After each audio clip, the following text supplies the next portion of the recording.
Alright, Gamer Bears, it is time for another sub-special, and today we have the 800 sub-special. Before we begin, I'd like to thank everybody for helping me get to this milestone of 800 subscribers on YouTube. And as usual, we have another tier list today, that being Mega Evolutions. All 49 of them, I believe, plus Ash Greninja. Just saying, Ash Greninja happens to be there too, as well as the primal forms of Groudon and Kyogre. Those are technically Mega Evolutions, so they might as well count, you know? So, let's lay down some ground rules first, like we always do in one of these videos. I have a tier list from S to F tier, which is based on my personal opinions of each and every one of these Mega Evolutions. The closer they are to said tier, the closer they are to the letter, the stronger my opinion of them in said tier. And it's true for the opposite end as well. So the farther away they are in F or E tier, the less I like them in said tier, or the more I dislike them, I guess, in this case. And the farther they are in, like, S tier or A tier, I guess the less I like them too, if that makes sense. And this is based on my opinion on what do I think of their design, their color scheme, their battle prowess, their concept, what they're based on, etc. So, without further ado, let us begin, since I've been also ignoring all of the Mega Evolutions up to this point on the previous tier list, just for this tier list. So yes, let us begin. Starting with Ultimate Venusaur. Oh yeah, one more thing. Whenever I say Ultimate, that's just a little reference to Ben 10 and Ultimate Alien, because sometimes I like calling the Mega Forms Ultimate Forms. That's just me. So, in case you get confused when I say Ultimate Venusaur instead of Mega Venusaur. And it was Ultimate Venusaur, I'd put it... This thing's just such a tank. I'm putting it in A tier. I love that it gets the ability in Thick Fat, which basically gets rid of 2 of its 4 weaknesses. So you really want to take this thing down, use like a flying or a psychic type move. Like, Venusaur is meant to be a freaking tank, and it accomplishes that so well. It's even incorporated slightly into its design too. It's super, like, it looks like it's meant to be a tank, and it accomplishes that beautifully. With stally moves like Leech Seed and Synthesis and Toxic, like, you can really stall while your opponent and even deal some damage with them too. You can run this thing on a Sun team if you wanted to as well. This thing has a lot of versatility when it comes to how tanky it can be, and I think that's awesome. Ultimate Charizard X and Y, I'm putting both of them in S tier. These two are so cool. But personally, I'm going to put Ultimate Charizard Y just a little higher. My main reasoning, starting with Mega Charizard X, Tough Claw's really good ability for it. It's meant to be a physical attacker, and I love that. And they basically finally made Charizard the dragon type everybody had wanted him to be. Plus, the design is super awesome. I love that it gets coverage moves like Rock Slide or Earthquake. And my personal favorite, I always liked using Thunder Punch on Mega Charizard X. Sure, it's no longer weak to water types, but it's still a decent coverage move for it, I'd say. Especially a nice little surprise at dealing with said water types. My main problem with Mega Charizard X, though, is that its stat distribution isn't the best. It gets a good defense boost, which is alright. It gets a high attack boost from going, I think from base... What was Charizard's base attack set? I don't remember. Base 90, I think? Whatever. It's a base 130. Now, my main problem is it gets special attack boost as well, going from 109 to 130, which, why? This thing's meant to be a physical attacker. Why is it getting boost to its special attack? I mean, I guess to symbolize that it's strong, it has a stronger flamethrower, I guess, if you wanted to run it special, but its ability is literally around it being a physical attacker, so I don't get it. But anyways, Dragon Dance on this thing, hit it away with Flare Blitz, Dragon Claw, and Thunder Punch, those are the only moves you'll ever need for it. As for Mega Charizard Y, now Mega Charizard Y has a much better stat distribution than the X form. It still gets boost to its attack power for some reason. Classic Game Freak with their weird game design decisions. But I like that it gets Drought, and Drought is probably one of the best, if not the best ability they could have given Charizard. The reason being, you're weakening your water type moves that can go against you, while also strengthening your own fire type moves. But not only does it strengthen your fire type moves, but now Charizard has an instant nuke in Solar Beam. Very good grass type coverage, as well as that huge 50-point boost that it gets to its special attack, which is so good, going from base 109 to 159. That is crazy. I love running this thing max special attack, and if you guys learned from my previous tier list videos, I mentioned how back in Ultra Sun Ultra Moon, my old copy of Ultra Moon in high school, I used Mega Charizard Y alongside Scarfed Garchomp, Kartana, and Naganadel, and I was able to win the super double battles with this thing. I was even able to win super multi-battle with this, where I was also using a Kartana, and I had an NPC using an Ultimate Salamence and a Scrafty, and I was able to win super multi-battles with that. Which one of these days, whenever I can finally get my 3DS working onto my PC over here, I'm gonna showcase those little replay videos, since I still have those replays on my old 3DS. Then Mega Charizard Y gets a bunch of decent coverage moves like Dragon, Pulse, or Ancient Power, but personally my preferred moveset for it, depending on if you're playing singles or doubles, Flamethrower for singles, Heat Wave for doubles, Solar Beam is a must, Air Slash is always very good, and for the final move, like Dragon Pulse for coverage against Dragon-type Semi-Resist your Grass and Fire-type moves, and that's pretty much it, that's all you need really. Plus, one other thing I really like about Mega Charizard Y is it looks like an evolution to Charizard. A much more natural evolution compared to the X form. And I think that's really cool. But otherwise, I love the Charizard forms. They're so fun to use. Alright, Ultimate Blastoise. A tier. What else do I have to say? This thing solves Blastoise's main problem, and that's its damage output. Which, the original Blastoise, it was always meant to be a tank of some sort.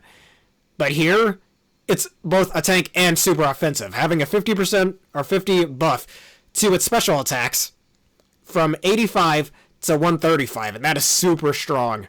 And I love that the big cannon it gets on his back is basically a reference to the fact that it's so much stronger offensively now, as well as it being a bit tankier.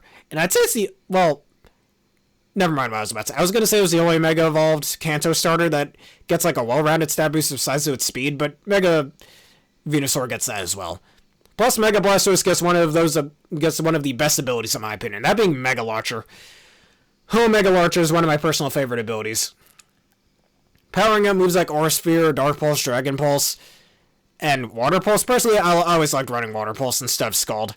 Sure, Scald has the burn chance, but Water Pulse is slightly stronger because of Mega Launcher, so I prefer using Water Pulse because of it. So, and I love how this thing is used in Pokémon Tournament as well, just to bring up a side game. Whereas its special attack, it'll freeze itself to the ground and shoot a giant blast of water towards the opponent, and I think that's super cool. But anyways, Mega Blastoise, he's awesome. Mega Beedrill. A lot of people say Mega Beedrill suck, and yeah, it's base 40 defense. It'll get easily killed by certain priority moves like Extreme Speed, for example. If you guys saw my Pokemon Insurgence playthrough, I easily one-shotted the second gym leader's ultimate Beedrill with that, so with the Shadow Sneak. That was thankfully a crit, or else I would have lost that, but yeah. So Mega Beedrill, I'm not going to put it above the Mega Charizards, but I put it S tier, because this thing, I love its design. It kind of looks like a robot, slightly, if any.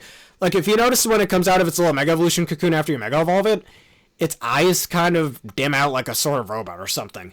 And it's kind of rebooting, and I think that's really cool. Adaptability, super awesome ability for it. And Beedrill gets plenty of coverage moves like Drill Run or Knockoff, which is why I don't understand why people say that it doesn't get any coverage moves for the 3 types that its type combination can't touch in Ghost, Poison, and Steel, which those 2 coverage moves handle all 3 of those types. So I don't get it, but whatever. Mega Beedrill, you're awesome. Ultimate Pidgeot. Now back when Ors was the latest Pokemon game, I had a little team combination of this. Actually, let me rephrase that slightly. I tried recreating Blue's old team from the Gen 1 games, where with Pidgeot, Rhydon, and not counting the starters, but Pidgeot, Rhydon, Exeggutor, Arcanine, and mind you, this is before regional forms, by the way, Gyarados, and what was the last one? Alakazam. And instead of Rhydon, I used Garchomp instead. So I'd have that little team composition when I used to play the Battle Mazen, one of my personal favorite battle facilities. Don't even at me, I like that battle facility, but I used Ultimate Pidgeot on that a lot, and sure, Ultimate Pidgeot is a little lackluster, and I wish it got more special attacks, but I'm going to put it high B tier, because it's got a lot going for it. I wish it was a physical attacker, since most of Pidgeot's moveset is physical-based, but it being a special attacker is okay, too. The main problem with it, though, it lacks coverage moves. You're pretty much stuck using Hurricane and Heat Wave, which are both pretty solid moves, but Ultimate Pidgeot doesn't get stabbed for Heat Wave, so you're not going to be doing very much damage with it, especially in doubles. So you're pretty much overly reliant on Hurricane, which is kind of sad. It gets Hyper Voice as well, I guess. But, I mean, Hyper Voice is okay, I guess. But there are much better users of Hyper Voice that we'll talk about later in this video.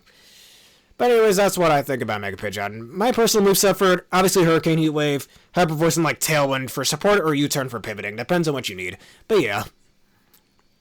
Ultimate Alakazam. It gets the ability Trace, which is kind of eh. And Alakazam's one of those Mega Evolutions that's completely outclassed by its what do I call it?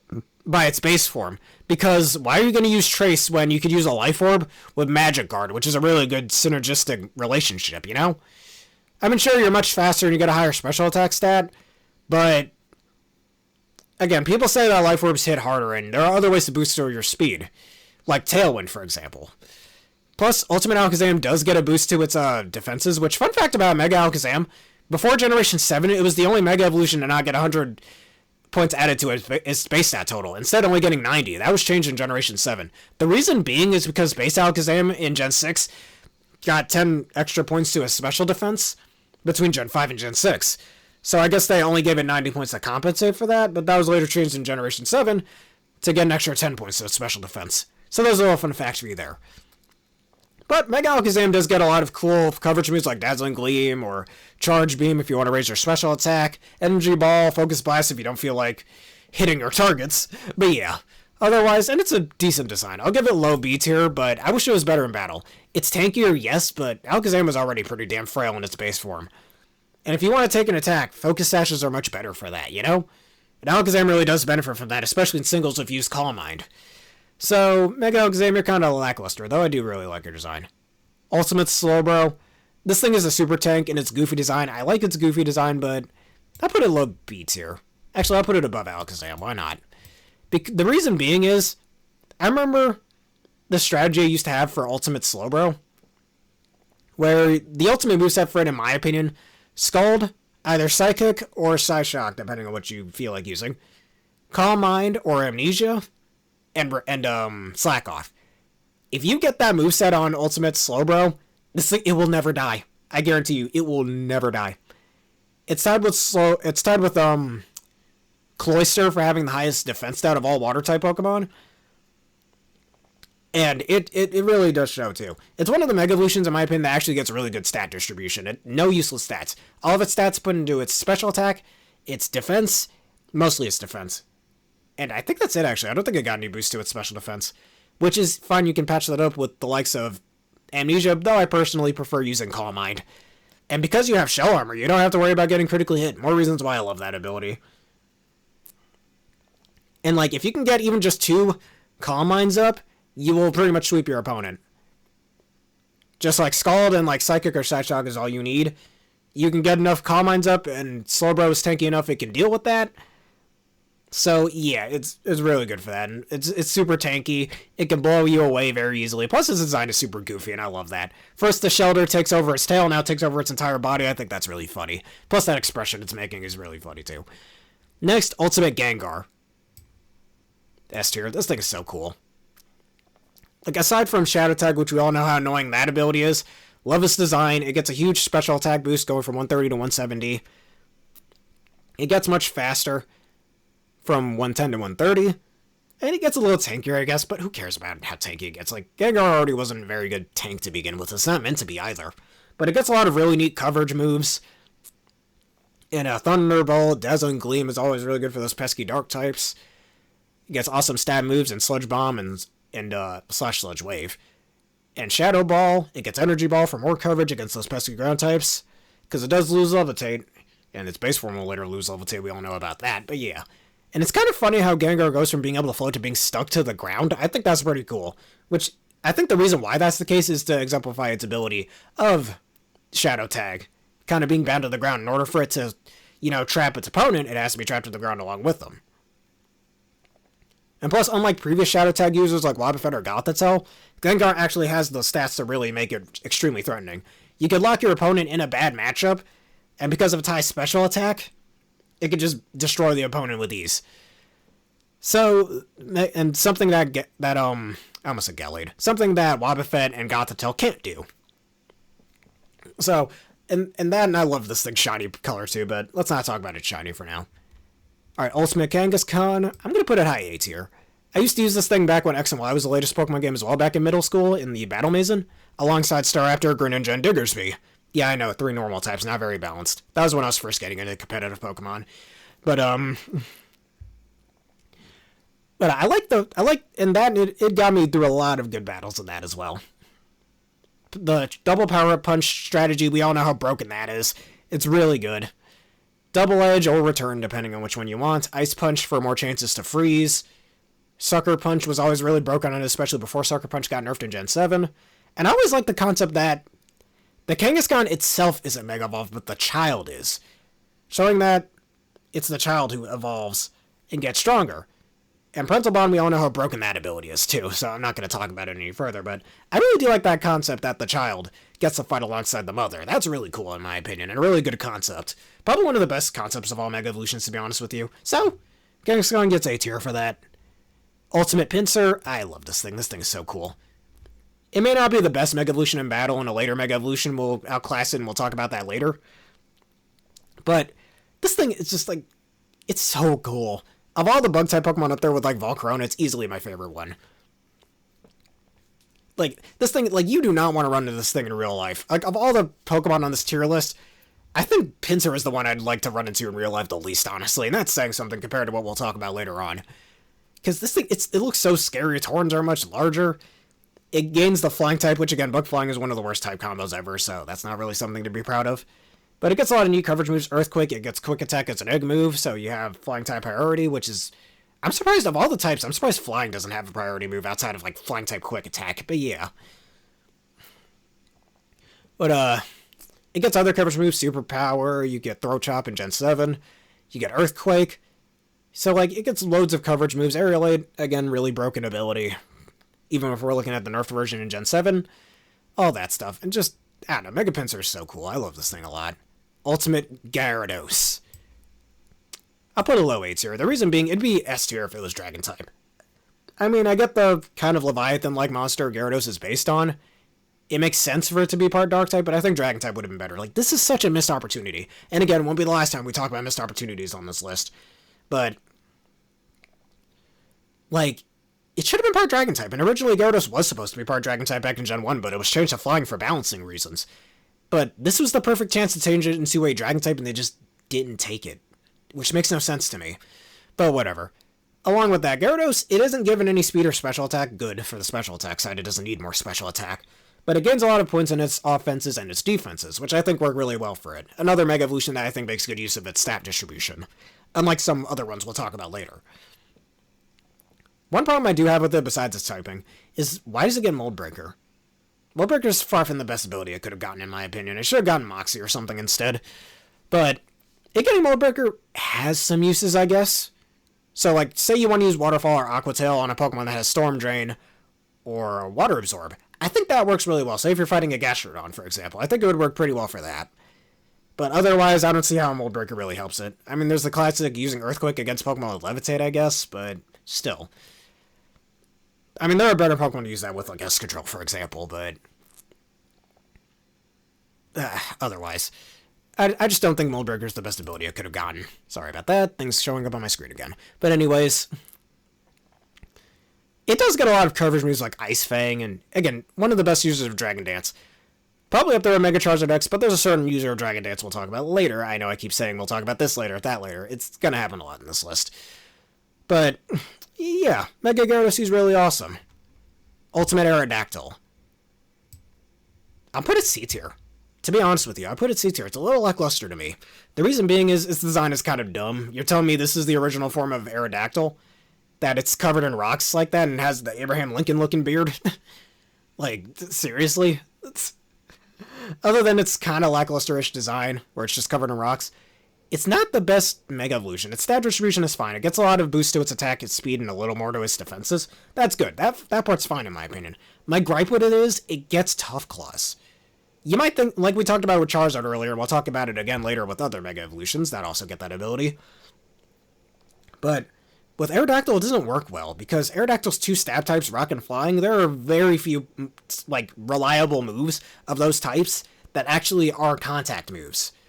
And it's part of the reason why I mentioned in previous videos why I think Accelerock should be given to more Rock-type Pokemon, Aerodactyl being one of them. Because it's one of the few Rock-type moves that actually is affected by, that would be affected by Tough Claws. Like, its best moves, Earthquake, Stone Edge, and, like, the only Flying-type move, I think it doesn't get a lot of Flying-type coverage either. Because, again, unless you're a bird, Brave Bird. Or you want to use Sky Attack if you want to, it's your choice. Why would you, like, there's not a lot of Flying-type moves that work well. There's Fly, I guess, but do you really want to wait the 2 turns? You might as well use Sky Attack, which, oh wait, it doesn't learn. Aerial Ace, yeah, it's a reliable move, but it's underpowered. And Aerial Ace is affected by Tough Claws, but still. There's one other flying type move that is affected by Tough Claws I love using on Aerodactyl, that being Sky Drop. Sky Drop's one of my personal favorite moves, so, especially in doubles. Even then. Even then, it has the same problem as Aerial Ace. It's also got lower accuracy, and it's also decently underpowered, but personally I like using Sky Drop, which I wish that move was in the current generation.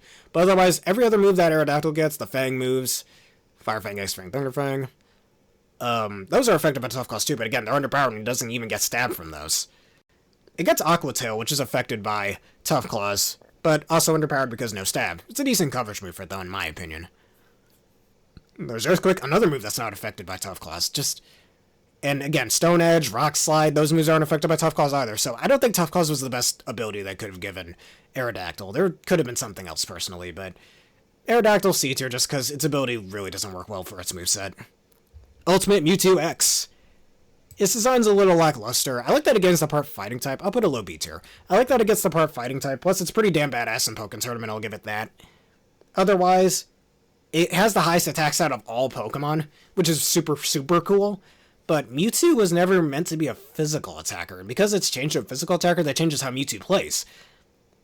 It's part Fighting type, which yes, gives it more coverage. But, the only Fighting type move I can think of that Mewtwo gets is, Drain Punch, so you're stuck using the underpowered Drain Punch. And because of Mewtwo's high attack stat, I think Drain Punch definitely does work well for it, as we'll see later on with Pokemon like Iron Hands. So, I think that's fine, but there should have been other Fighting type moves I could have gotten. It can be run Special Attacker as well, because it does keep Mewtwo's high 154 Special Attack, but then you're putting your more useful Physical Attack to shame. If you want to Special Attack Mewtwo, go for its other Mega Evolved form. But otherwise, Mewtwo also doesn't really get much coverage, either on the physical side. I mean, it gets Bulk Up, I think, if I remember correctly. But, yeah, and then Ice Punch, Rock Slide, it gets some okay physical coverage moves, I'd say. Though, Psychic-type moves, there aren't a lot of physical Psychic-type moves. You're stuck using Zen Headbutt or Psycho Cut. Psycho Cut is underpowered but has a high chance to crit, which is good, so I prefer using Psycho Cut personally. But you also have Zen Headbutt, which is slightly stronger, but is also inaccurate, so that's why I put Mewtwo in the low B tier, because it's really not the best Mega Evolution you could possibly use. Ultimate Mewtwo Y. I love its portrayal in the Genesect movie. I'm going to put a low A tier, but I love its presentation in the Genesect movie, where it can move so fast that everything else seems slow in comparison, which I think is really cool, though not really accurate to its stats. It gets only plus 10 to its speed, going from 130 to 140, which I don't think exemplifies that it's so fast that everything else is slow in comparison. But it also has the highest special attack set of all Pokemon at 194, which is a really big upgrade, though in exchange it loses points in its defense. Now, this is another Mega Evolution that gets boosts to its offense stat that it doesn't normally use, like attack. It goes from 110 attack to 150. Why? Why did you give it so much attack when it's not meant to be a physical attacker? They could have put more of that into its speed or special defense, but nope, they chose to do that for attack. Why? I don't get it. Maybe because Mewtwo's stats were so high, they thought giving it more points than any other stat besides lowering its defense would have been extremely broken and wouldn't have made much sense either. And that's kind of why you change around its stats a little bit more. Whatever. But Mega Mewtwo, I do like his design. I think it was the very first Mega Evolution introduced as well, or shown off before the Mega Evolution gimmick was confirmed. I remember first seeing this thing back in the 5th grade, back when Black and White 2 were the latest Pokemon games, and I initially thought it was Mew 3. I'll be honest, I initially thought it would have been Mew 3. Kind of glad we were proven wrong about that, but yeah. So just for that little memory, I'd put it a little higher, but otherwise, Mega Mewtwo Y is pretty cool. One more thing about it. I don't really get how it gets Insomnia. It's kind of useful if you're going against things like Amoonguss, but otherwise, it could have gotten a better ability. I don't know why they give it Insomnia. Plus, with Mega Mewtwo X getting Steadfast, there again, better abilities out there. Why did they give it Steadfast? I don't get it, but whatever. Ultimate, and for us.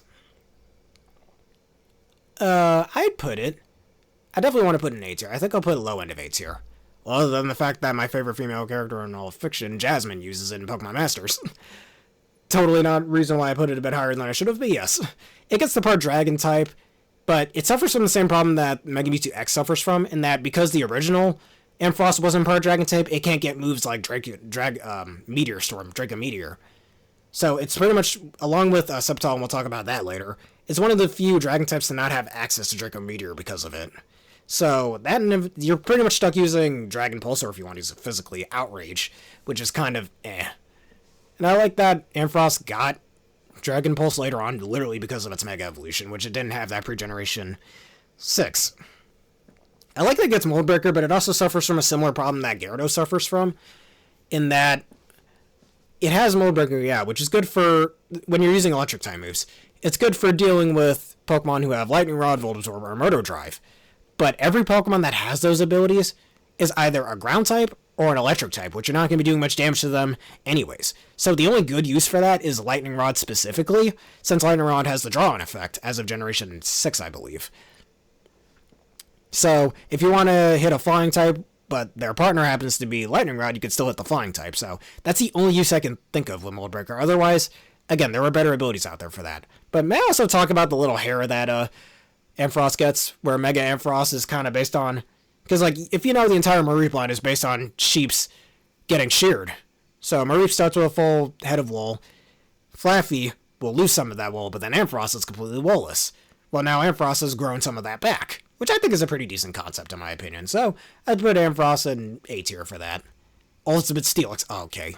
Design-wise, one of my all-time favorite Mega Evolutions. This thing is just so cool. Other than, just like with Ampharos, that Jasmine uses in Pokemon Masters, my favorite female character. I'm gonna keep simping over her. I don't care what anyone says. Call me a simp in the comments, please. But anyways. Ultimate Steelix. I love its design. The floating rocks, probably one of my favorite design choices of any of the Mega Evolutions. Just the floating rocks are so fucking cool. And the fact that Steelix got so compressed that it grew diamonds out of its body is also really, really cool too. It getting Sandforce as an ability is alright, but just like a Mega Evolution we'll talk about later, yeah, there we go, saying that again. It's not really the best ability it could have gotten. That kind of, like, if you want to get the most potential out of Ultimate Steelix, you gotta use it in a Sand team. Which, on one hand, isn't all that bad, but on the other hand, it kind of forces you, it kind of limits what you can use on your team when you're using a Sand team. Other than that, it gets some decent coverage moves. Like, you get the Fang moves, which work decently well for it, though they're underpowered. You get, like, Rock-type moves, which I think is pretty good, but mostly just Iron Head and, like, Earthquake is what you really need. I think it learns Heavy Slam as well, so I can use that, too. So, yeah, just from how good Steelix's design is, and it's pretty decent in battle, in my opinion, I'd put it in really high tier, especially its high defense stats. And a giant boost to its attack and its special defense. It's another one of those Mega Evolutions that actually uses its stat distribution well. Ultimate Scizor. Really cool design. A lot of people don't seem to like it all that much, but I think it's really cool. I'd put it high A tier. Because it does get the same ability as normal Scizor, which I think was the right choice. And we'll talk about that again with later Pokemon on this tier list. I love the giant pincers where they kind of turn into jumper cables. I think that's really cool. It gets a boost to its attack and its defense, and mostly to its special defense, though. But it doesn't get any boosts anywhere else, which, again, another good use of its stat distribution. My one gripe is, it's a little too similar to the base Scizor form. So much so that you could just run base Scizor and then run a different Mega Evolution later on. Because the fact that it still gets Technician and only goes from 130 attack to 150, and then 100 defense to 140, and then the rest of that in special defense, I believe from 70 to 100. Personally, if I were, like, I'd rather use Scizor like an Assault Vest instead, you know? Which makes it a lot tankier overall, and you don't waste your Mega slot. And because of Scizor's already naturally high attack stat, plus it still gets Technician, you're still getting a lot of good uses out of moves like Fury Cutter or Bullet Punch either way. And then there's also Knockoff. There's also, and imagine Knockoff with base 60 power. Whew, instead of base 65. Just a little off from being used by a Technician. But otherwise, Mega Scizor, I think he's really cool. He's also pretty sick in Pokemon Tournament, so I'll give it that as well. Ultimate Heracross. Look, a lot of people don't like Heracross's design. I like this thing. I like this thing a lot. It is a little goofy looking. It's not as, like, a fun type of goofy, like, with Slowbro. But it has the second highest attack stat of all Pokemon behind Mega Mewtwo X at base 185, which is super cool. It getting Skill Link as an ability, I think is actually pretty useful for it. Because it gets plenty of moves other than Arm Thrust and Pin Missile. It gets, It gets Bullet Seed, it gets Rock Blast, which I think is really cool. It's good, which I'm pretty sure pre-Generation 6 it didn't have those moves. And I feel like it was literally only given those moves because of its Mega Evolution. And I think they're really good coverage moves for it, especially for those pesky flying types that Heracross will have trouble with thanks to Rock Blast. So you could literally, and because of how high its attack is, you can literally run its entire moveset of Arm Thrust, Pin Missile, Bullet Seed, and Rock Blast, which I think is pretty cool. Plus, there's Bulk Up or Swords Dance if you need a boosting move, and Earthquake if you need some extra coverage. I think it gets Thunder Punch, which I guess is a more reliable counter for flying types, assuming you don't get slapped in the face by a Brave Bird or something, but yeah. Speaking of Brave Bird, I want to go back to Aerodactyl for a split second. Just one thing. If Crobat can get Brave Bird despite not being a bird, Aerodactyl can. Just wanted to say that real quick.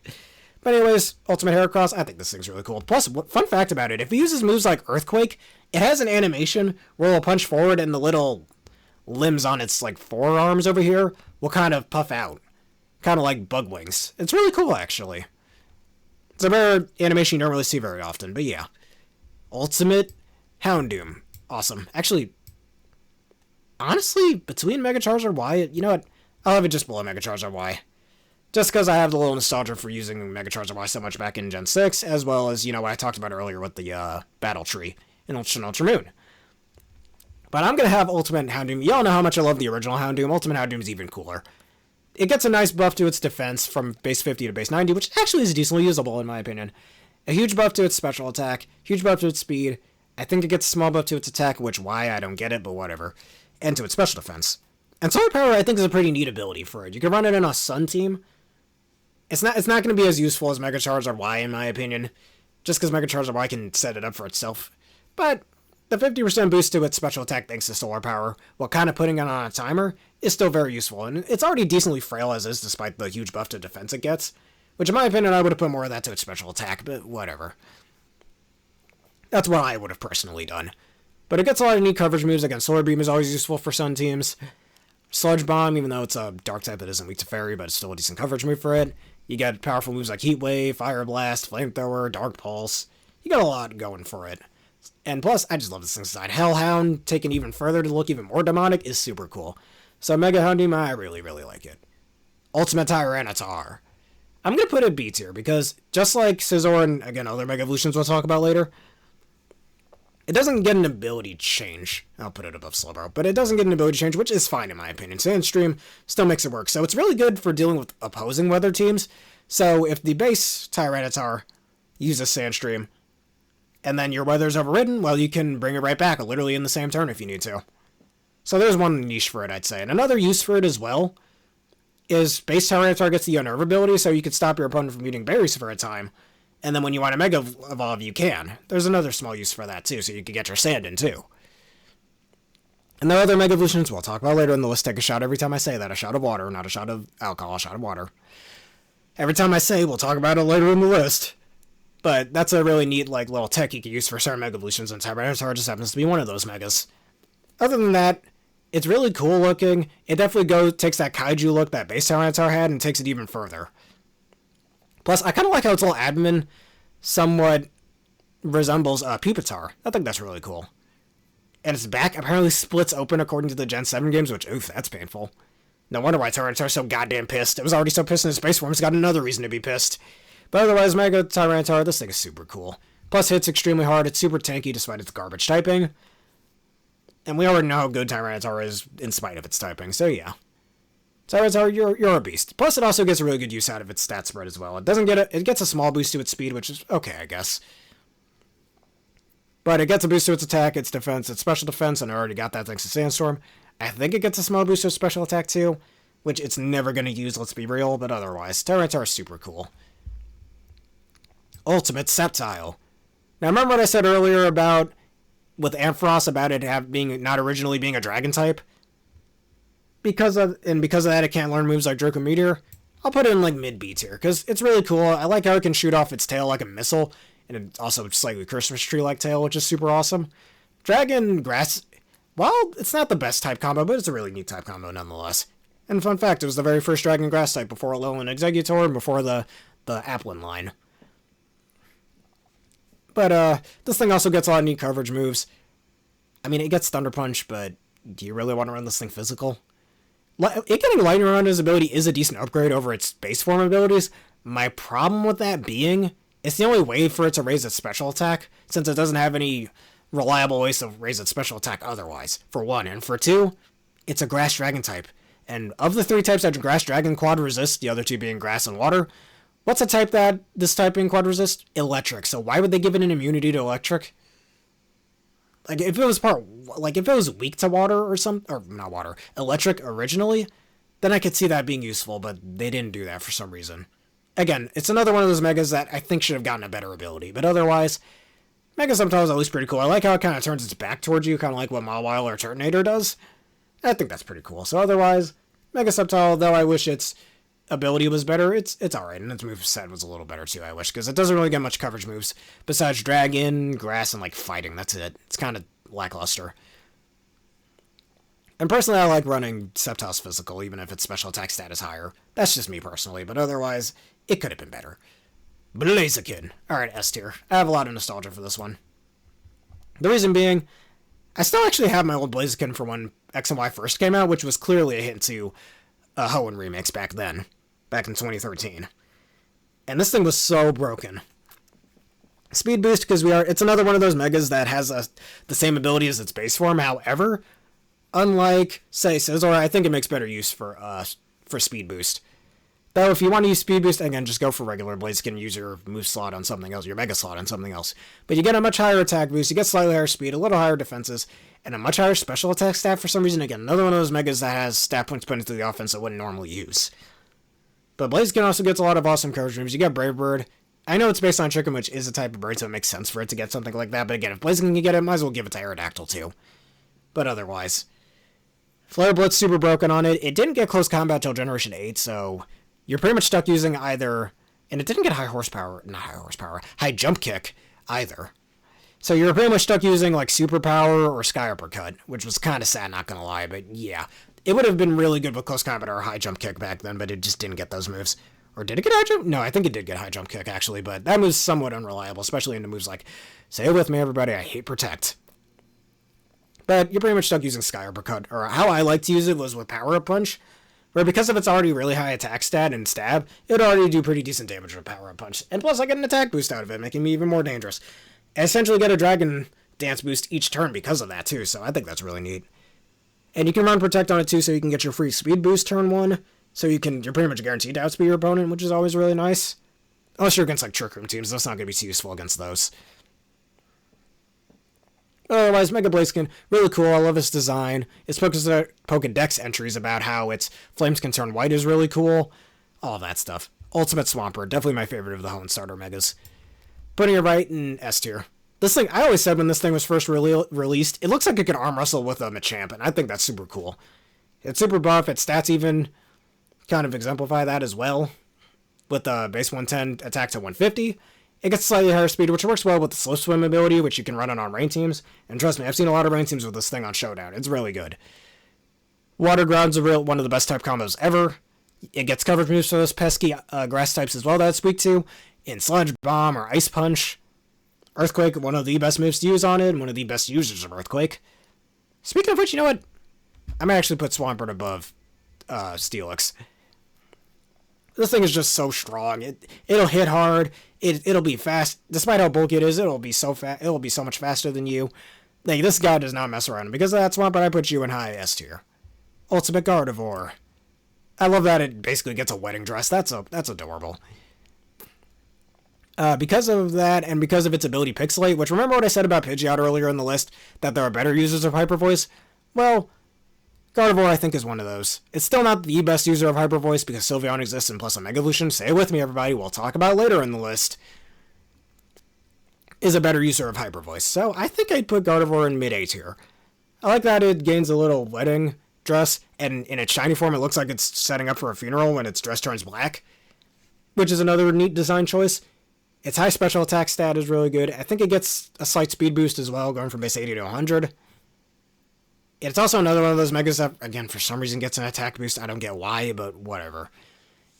How I liked using it back in the Gen 6 days when I was in middle school, I liked using it with Echoed Voice, which if you don't know what that move does, the more you use it, the stronger it gets. So it's basically special attacking Theory Cutter, going from base 40 power, and it actually has 100 accuracy, so it can't miss. Outside of normal circumstances, that is. So it goes from base 440 to base 80 to base 160 after just 2 uses. And because of Pixelate and just Gardevoir's Sky High special attack stat, you can constantly spam the move and it gets stronger and stronger. I know it's not the best way to use Pixelate, but it's my preferred way to use it. And plus it gets also a lot of really neat coverage moves. Focus Blast, again, if you feel like missing. Energy Ball, Thunderbolt, it gets a lot of Shadow Ball's another one. I mean, I know Gardevoir gets Aura Sphere in later games, which I wish it got in the 3DS games, but it doesn't. If it did get it in previous games, I could see it getting even more uses. Especially against those pesky Steel types that neither a Psychic or Fairy types can hit for neutral damage. But otherwise, Mega Gardevoir, really nice design, really nice concept, and very good in battle. Ultimate Sableye. I remember when this thing was first announced and I wanted to use it. And I did use it a bit back when Horse first came out. I got a little bored of it, kind of. But it gets a lot of really neat utility moves. You know what? I'll put it above Pidgeot, actually. High B tier. Because I like how tanky it gets, and plus Sableye has the typing that I think works well for its tankiness as well. Despite its low HP stat of only base 50, it gets a huge defense stat from 65 to 125. Huge defense boost from 55, I believe, to 115. And it gets much lower speed, which works for it, and especially works well in Trick Room teams as well. But I think the main point of Ultimate Sableye is to be a utility Pokemon. It's meant to be tanky, yes, but it's also meant to be a utility mon. Mainly because of its ability Magic Bounce, which again, say it with me everybody, there are later Pokemon on this list that will use that ability, but I think of all the Megas, Sableye uses that ability the best, I'd say, because that ability definitely shines more on physically defensive Pokemon. Or not just physically defensive, but just defensive Pokemon, period. Honestly, how I like to run Ultimate Sableye, Fake Out just for, you know, for the, you know how useful Fake Out is.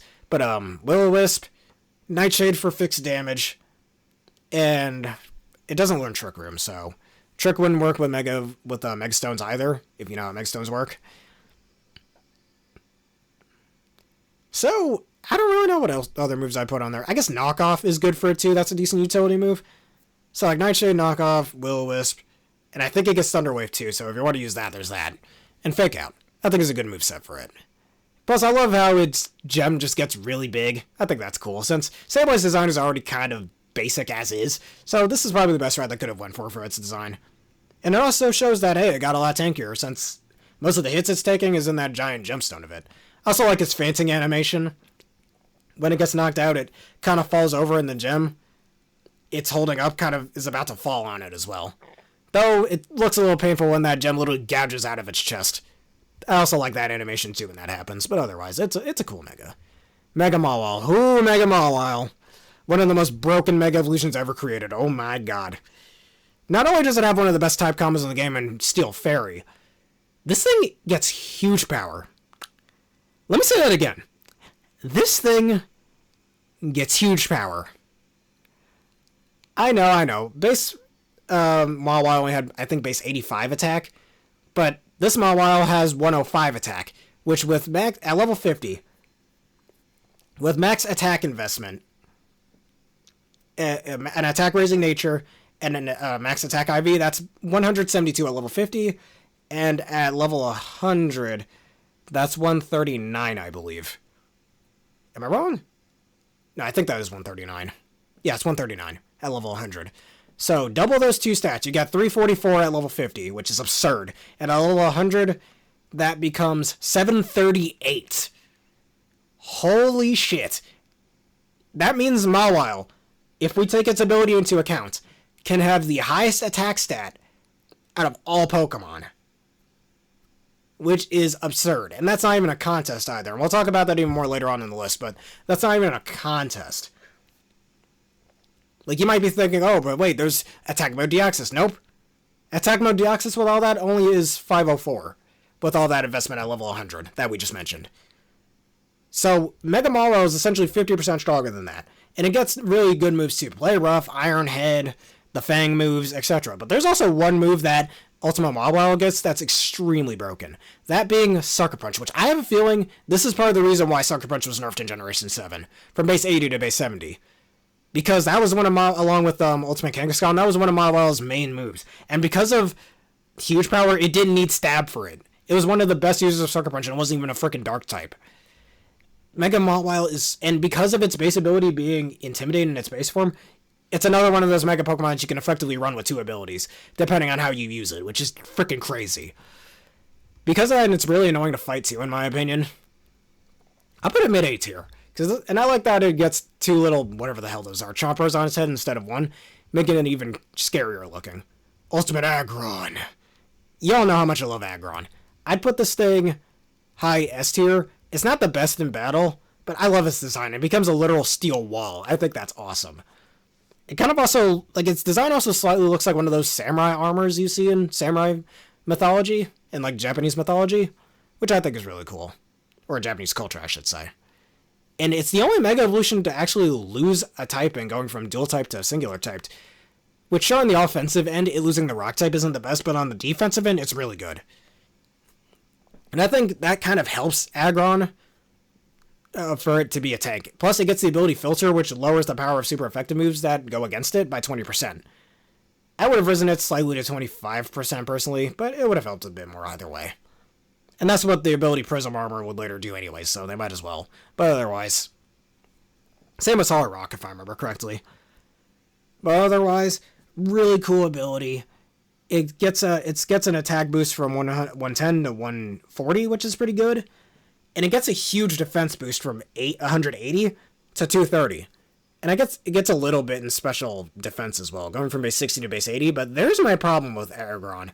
You know how they should have done Aggron instead? In my opinion, they should have given it only 20 base defense points from 180 to 200. And that other 30 that it got should have gone to a special defense instead, going from base 80 or base 60 to 110 instead. That would have been a much better distribution, in my opinion. Plus, if Aggron gets burned, it's not doing shit. And Aggron doesn't have a way to boost its attack either, so it gets some pretty neat coverage moves, like Head Smash, which, since it lost a rock type, it can't use that as well. Still an insanely powerful move, by the way, don't get me wrong. And how I like using Mega Aggron is with the move Autotomize with some speed investment, so you can get certain speed boosts after just one Autotomize, plus you become lighter. Some moves like Low Kick won't do as much. And again, combine that with Filter, it's doing even less. So I think Aggron does well for its role, but in my opinion, it should have gotten more points to its special defense. If it got more points to its special defense, it'd be an unkillable wall. If you can get some recovery with it too. In my opinion, this is why the Steel type needs a move called like Reconstruction, where it kind of gives your Pokemon a 25% boost. Not 25% boost, but heals 25% of their HP. But for the rest of the game, or until they switch out, they have like a healing effect where they'll heal 1/16 of their HP per turn. So like a built-in leftovers, if you will. I think a move like that needs to exist for the Steel type. But to balance it out, how to not make it broken is once you use it, until you switch out, you can't use it again because you still have the healing effect afterwards. So I think that would have been a way to bounce out that move in particular. But if it had a move like that, I could see Aggron being really, really good, even with the current stat spread that it has. But otherwise, Mega Aggron, I like his design, but it could be better in battle. Ultimate Medicham. Now remember what I talked about with Mawile earlier in the list? On how it has the highest attack stat of all Pokemon? Well, if we factor in huge power, well, Ultimate Medicham, another one of those Megas that gets the same ability as its base form. However, it uses that to good use as well. Because we already know that Medicham has a pretty lackluster attack stat of only base 60, but its Mega Evolution goes from base 60 to base 100, which again, at level 50 with max attack investment, max attack IV, and attack raising nature, that's 167 at level 100, and 328 what am I saying? 167 at level 50, and 328 at level 100, which is really good. And that doubles, so at level 50, that 167 becomes 334, which is crazy. And at level 100, that 328 becomes 656, which is absurd. Like, that's so freaking high, it's not even funny. It's not as high as Mawile, as you could see earlier in the list. But yeah, and Medicham, it's got a decent design. I kind of like the slight, it kind of looks like it's wearing a turban, which I think looks pretty cool. It's also got those weird belly dancer chains or whatever those are. So I think that's an alright part of his design too. I kind of like how, the base Medicham is always bouncing on one foot, but here you can tell it got even more balance, because if you remember in its original 3D model in the 3DS games, it looked like that Medicham was having a little trouble bouncing on one foot, but here it gets a little more balance on one foot, which I think is really cool. Plus these little arm things, whatever they are, I think is really cool too, that I can fight alongside with it. So that's really cool, and I think Medicham needed an upgrade too, so that's really good. One of the better Mega Evolutions in my opinion. Ultimate Manectric. A lot of people consider one of the best Mega Evolutions because it gets Intimidate when it Mega Evolves, where its base form had Lightning Rod. So it's another one of those Mega Forms where you can use either form. I mean, once you Mega Evolve, that's that, but if you're smart with it, you can use Manectric as a redirector for electric type moves to keep any flying or water type safe. But then when you need it to Mega Evolve for either the greater power or for the Intimidate ability, you can. So if you're smart with it, you can use it that way. I'm going to put Manectric, even though its design's a little dumb, its fur gets much bushier, kind of looking like a lightning bolt, but there are other Pokemon out there that look better with the lightning bolt motif. But I'd put it high A tier, just because it's so good in battle. Plus it gets pretty decent coverage moves like Snarl to lower special attack, so you have a way to lower your opponent's attack and your special attack. That's how I like using Arcanine personally, so you can do the same thing with Manectric. Plus it gets moves like Overheat. It gets Volt Switch for pivoting, which will make Intimidate even stronger. All of that. Manectric, you're cool. Ultimate Sharpedo. Another Mega Evolution I really, really like. I'll put it in S tier, mid S tier. It gets Strong Jaws, which works really well with moves like Poison Fang. And later on in Gen 7, it getting Psychic Fangs, which is one of its best moves that isn't a Water or Dark type move. And I've always liked using it with Psychic Fangs personally over Poison Fang. Because it gets Waterfall, which is already a good move for it, and Crunch is affected by Strong Jaws as well. Definitely a very good choice of an ability for Ultimate Sharpedo. I wish his design were a little better. It kind of just got a little raggedier, I guess. Like, it's just been in more fights. That's kind of it. They could have done more with this design, I think. But maybe they could have, maybe because of its Mega Evolution, it grew a tail or something that initially lost through evolution. Something like that, maybe. That would have been pretty cool. But otherwise, Sharpedo really strong. You could, just like with Blaziken, use Protect the turn before in its base form, where it has Speed Boost, so you could use Speed Boost, and then the next turn you Mega Evolve, and you instantly get that Speed Boost. Even without Dynamic Speed in Gen 6. So that's a good way to use it. And then Psychic Fangs, which deals really well with those pesky fighting types, and all of that. I mean, another small issue I have with it, it gets defense boosts for some reason, which I don't think Sharpedo uses very well. It already didn't use those. Like, it was already really frail in its base form, but its Mega Evolve form, it goes from base 40 defense to 70, and base 60 special or base 40 special defense to 65, I believe. It didn't need those. It should have just gotten more to its attacker speed, in my opinion, but whatever. It's still really fast. It still hits very hard. It's very strong. Ultimate Cabarupt. Probably one of the most underrated Megas, in my opinion. I like that it has an M on its head. Probably has a small reference to, Magma, but also Team Magma. So, I think that's why that's there, but I've always liked this thing. It's a walking volcano, and I think that's really sick. Sheer Force is a busted ability on it. Flash Cannon is a good coverage move. Earth Power is affected by Sheer Force. Flamethrower and Lava Plume are affected by Sheer Force. You can use Eruption on it if you want. It gets Solar Beam, but it's not as good a user of it as, say, Houndoom or Charizard is. But I still really like this thing quite a lot. It would have been cool if it introduced an ability that weakens the power of water type moves, kind of like Heat Proof, like Waterproof or something. Just straight up call it Waterproof, where it has the power of water type moves. I think something like that would have been cool for it, but Sheer Force works well for it too, in my opinion. And honestly, Ultimate Camerupt is also one of the best Trick Room Pokemon too, because it loses so much speed going from base 40 to base 20, in exchange getting much higher, rest of its stats, which it doesn't need an attack boost, but if you want to run it physically, I guess you could. I'd prefer running it special attacking, though. But yeah, Ultimate Camerupt, very, very strong. Plus, you can run Yawn on it, too, to force pivoting, especially on Trick Room teams. Definitely of every Mega Evolution, I prefer Trick Room on. Alright, Ultimate Altaria. Now, this one, I love its puffy design, but I'm gonna... excuse me. I'm gonna put it low C tier. The reason being, it's not the best in battle. It's probably, of all the Pokemon that get Pixelate, or the Elate abilities, Aerialate, Pixelate, Refrigerate, etc., and later on Galvanize, but whatever. Altaria is probably the worst one. It gets tankier, yes, and it gets the unique type combo of Dragon and Fairy, which is really cool. Plus, again, I really love its fluffy design. Just makes you want to hug it. But therein lies the problem. Altaria originally was more of like a tanky utility-like Pokemon, where it would have like base 90 in its defense and 105 in its special defense. And it gets a boost to those defenses as well. But for some reason, they decided to give it... Like, it had base 70 in both of its offense stats. For some reason, they gave it base 40 in both attack and special attack, forcing it to be somewhat of a mixed attacker. Why? They should have... if they had to give an attack boost, I would have only given him maybe 10, 15, 20 in attack, and the rest in special attack. So, like, 130 special attack, since, you know, Altaria's special attacking moveset is much better than its physical attacking moveset. You get things like, again, Hyper Voice, which Mega Gardevoir has a much higher special attack stat. Just use that if you want Hyper Voice. Or, you know, a certain later Pokemon we'll talk about. Return's always useful, I guess. Giga Impact if you really want to risk the recharge turn. It gets, I mean, and it is a Dragon type in its base form, so it does get Meteor Storm, thankfully, so that's good. It gets Flamethrower for coverage for those pesky Ice types, which is pretty cool. Otherwise, Mega Altaria really could have been better. Like, if it just had a better stat distribution, I'd put it in, like, B tier, personally. Ultimate Bayonet. Again, cool design, but I was about, you know what? I kind of want to put it in D tier. Put it in D tier, screw it. Look, I like his design. It's got a really scary, spooky design, and it brings the Bayonet design to top level scary. I feel like the only reason Ultimate Bayonet was even made was because of Dusknoir existing. And since, you know, both Bayonet and Dusclops were introduced at the same time, but then the next generation Dusclops gets an evolution, I feel like it's the only reason they even gave Bayonet a Mega Evolution, for one. And for two, it gets a huge attack boost going from 115 to 165, which, okay, in and of itself is very cool. And it gets a boost to its special attack, which, again, why? And some boost to its speed. My problem is, it's clearly meant to be some sort of a physical attacker, but for some reason, they gave it Prankster? Why?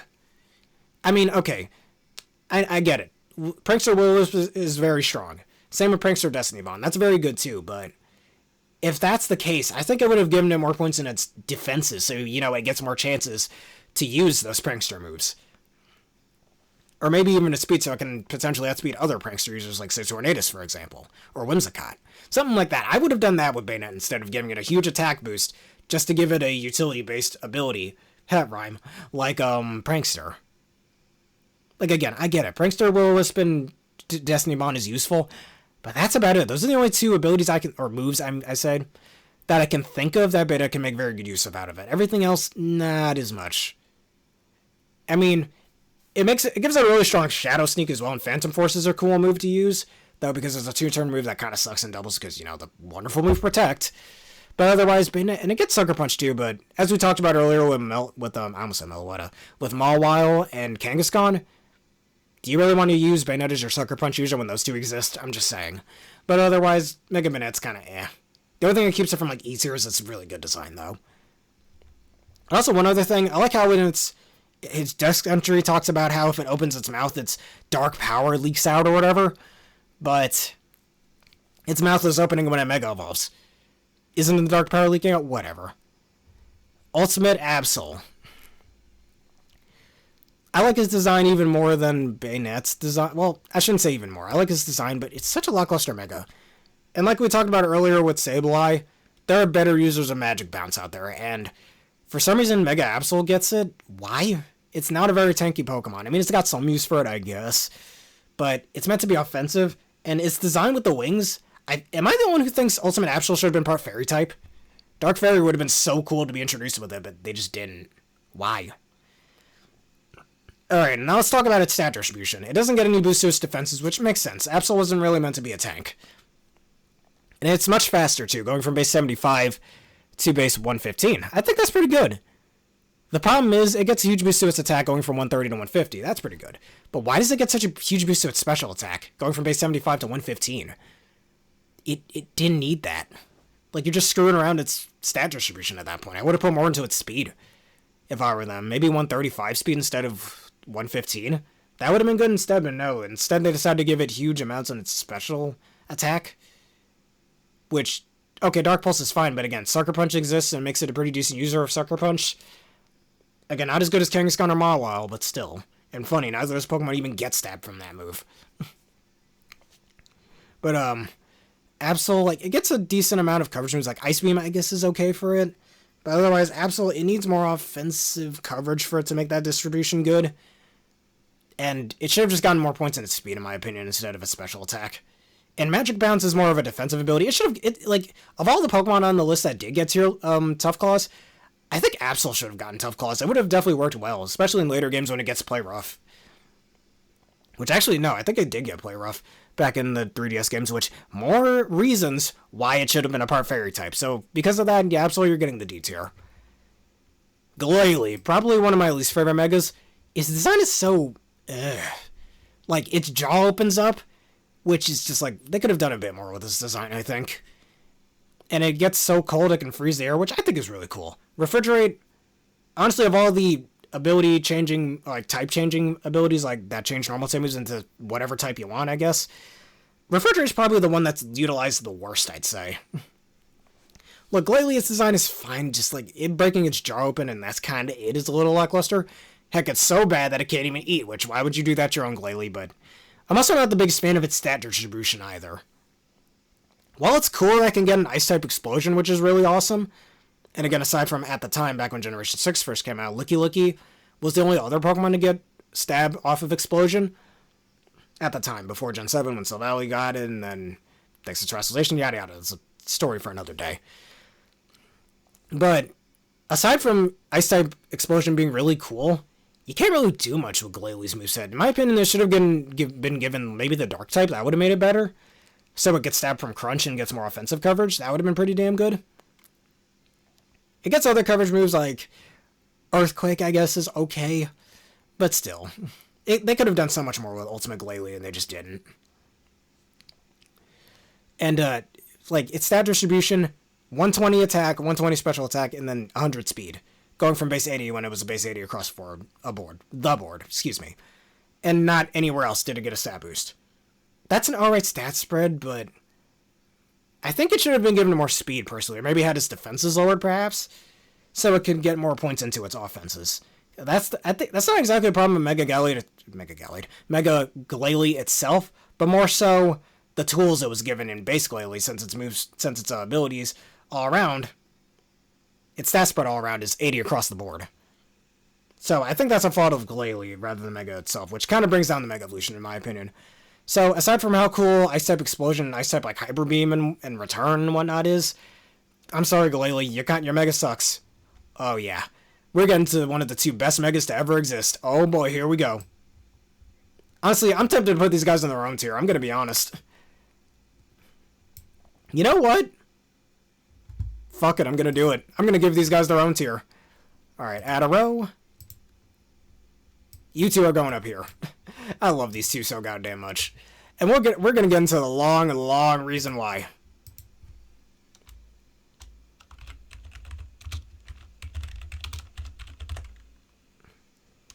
I'm gonna do this. I love these two so much. I think this is the first and probably only time I'll ever do this on one of these tier lists. I could be wrong in later videos, but we'll see. Otherwise, I love these two so goddamn much. I have so many good tales with these guys. They're so good. Alright, brace yourselves, everybody. Time for a TED Talk, if everything else wasn't a TED Talk before. Let me drink some water, too, while I'm at it. Hold up. So my throat's killing me slightly. Y'all ready? Here we go. Time for a TED Talk. Mega Salamence. Starting with them. So good. You already know Salamence is one of my all-time favorite Pokemon up there with Metagross. I love this thing's stat distribution. At first, it seems kind of off, but it actually really helps it. For starters, it gets a whopping plus 50 to its defense, going from base 80 to 130. Which, okay, at first you're thinking it doesn't need that big of a defense boost, but it's actually surprisingly useful. Especially combined with Intimidate, lowering your attack in its base form. Not only that, but Ultimate Salamence gets plus 20 in its speed. Okay, going from 100 to 120, that's very good. It doesn't get a very high boost to its attack. I mean, its attack was already pretty damn high, so it didn't need that big of a boost to its attack. Going from 135 to 145. It also gets a slight boost to its special attack too, going from 110 to 120. And then the rest of its special defense going from base 80 to base 90. Which personally I would have put more stats into its special defense, but whatever. It works either way. It gets Aerial Aid, just like Mega Pinsir, like we talked about earlier. It gets Aerial Aid. Which means it gets a lot more uses out of it than Pinsir does. Pinsir's kind of only limited to like Quick Attack and Double Edge. While Salamence has Double Edge, it has Return. I guess, yeah, Pinsir has Return too, but whatever. It also gets Hyper Voice. Now remember what we talked about earlier in the list with both Altaria and Gardevoir, where they get Hyper Voice. Well, Salamence I think is an even better user of it than those two.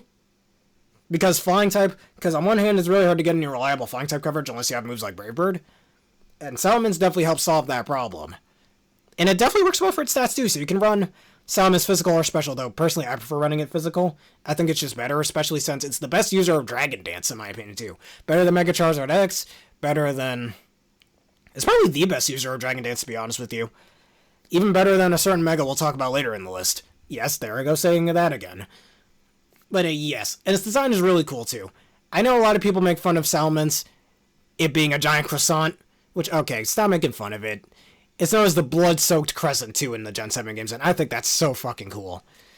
I kind of like how it kind of tucks in its front arms into... Like, if you look closely, it kind of looks like it's tucking its arms into a little shuttle, I guess, on its body, whatever that is. And I think that's really neat, too. So it's kind of... I guess it makes it more aerodynamic when it's flying across the skies, too, so its front arms aren't really getting in the way. So Mega Salamence, super good in battle. I use this thing to win the super single battles in the Battle Tree in Ultra Moon, my copy of Ultra Moon. Alongside a Tapu Koko and a Kartana. And later on Aegislash. Instead of Kartana. And it definitely got me really good wins too. It was so good. And I still remember when I was fighting a Mega Lopunny in the Battle Tree, it used Ice Punch against me. Which, because of the Intimidate and the huge defense boost, helped me survive it very good. But it froze me. Here's the thing. I know it's just by chance, and it's only a 20% chance for this to happen, but my Salamence thawed out of it, and I was like, oh, Salamence, you beautiful Pokemon. That was so awesome. Like, I could have lost that had that not happened, but that was great that I was able to thaw out of that so quickly. And I have a lot of fond moments of using Mega Salamence. Honestly, after I'm done recording this video, I should go play some of my 3DS right now. But anyways, this thing is so cool. I really do hope Mega Evolutions come back. Of all the Mega Evolutions, Salamence and Metagross will be the ones I'm very excited to play as. And speaking of Metagross, this guy's awesome too. Again, you know Metagross is one of my all-time favorite Pokemon. I remember back before Oris came out, or was even announced, that I wanted like a fusion of Salamence and Metagross, and I would have named it Metamence or Salagross or whatever. And I always thought, what if these two got Mega Evolutions? And later on, they got Mega Evolutions, lo and behold. That was awesome.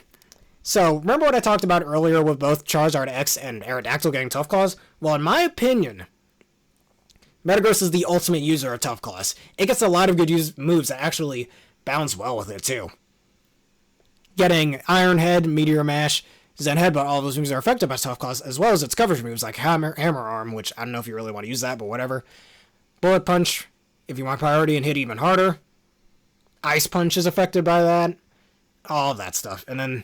Again, if we do get Mega Evolutions in later games, it's going to be really good too, especially with the bust Metagross did get, like Psychic Fangs and Heavy Slam, which I'm pretty sure those two are affected by Tough Claws as well.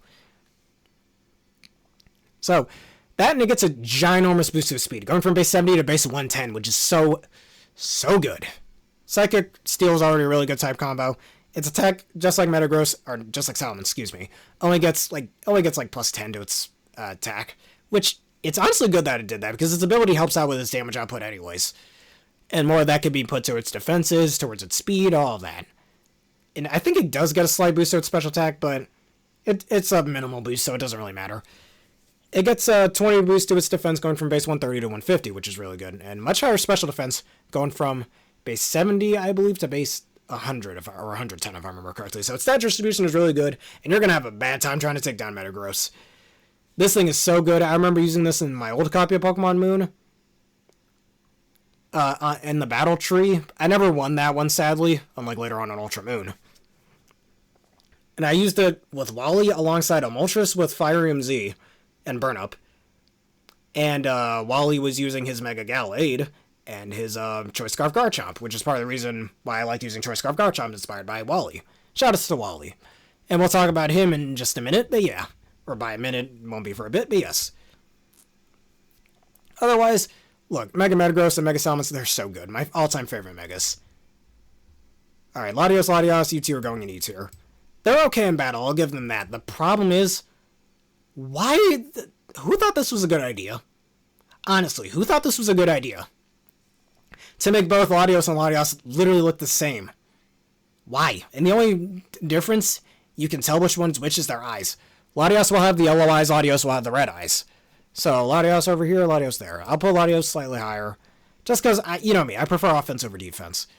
And just, their shinies are kind of too. I guess. Their shinies, I know we're not really talking about shinies, but let me break the rules slightly for that. Their shiny should have been like, Latios should have been like a dark blue, and Latios should have been a dark red. End of story. I get why they made it purple. I guess it's a weird fusion between the two, I think was the idea, but the execution of it is garbage. Aside from their really lackluster designs, they're okay in battle, I guess. I'll put them above Glalie, actually. It's got more going to design than Glalie, in my opinion, but, I mean, they both still get Levitate, which, did they really need it?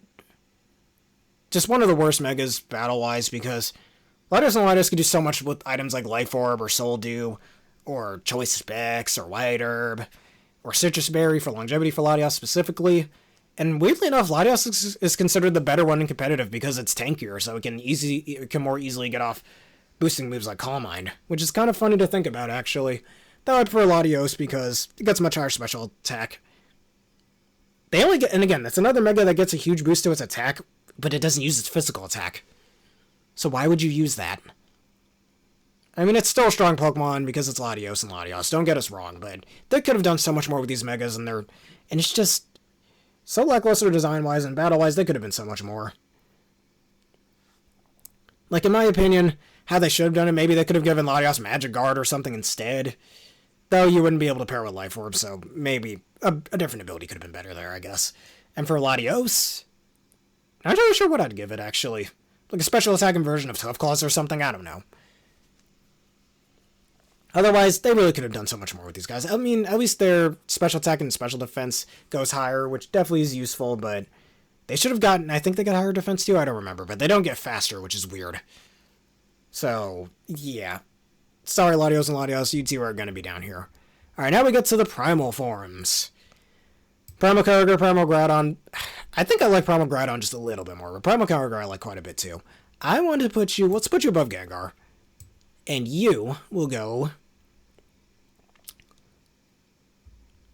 I'll put you mid-est here, and Kyogre low-est here. Kyogre, very strong.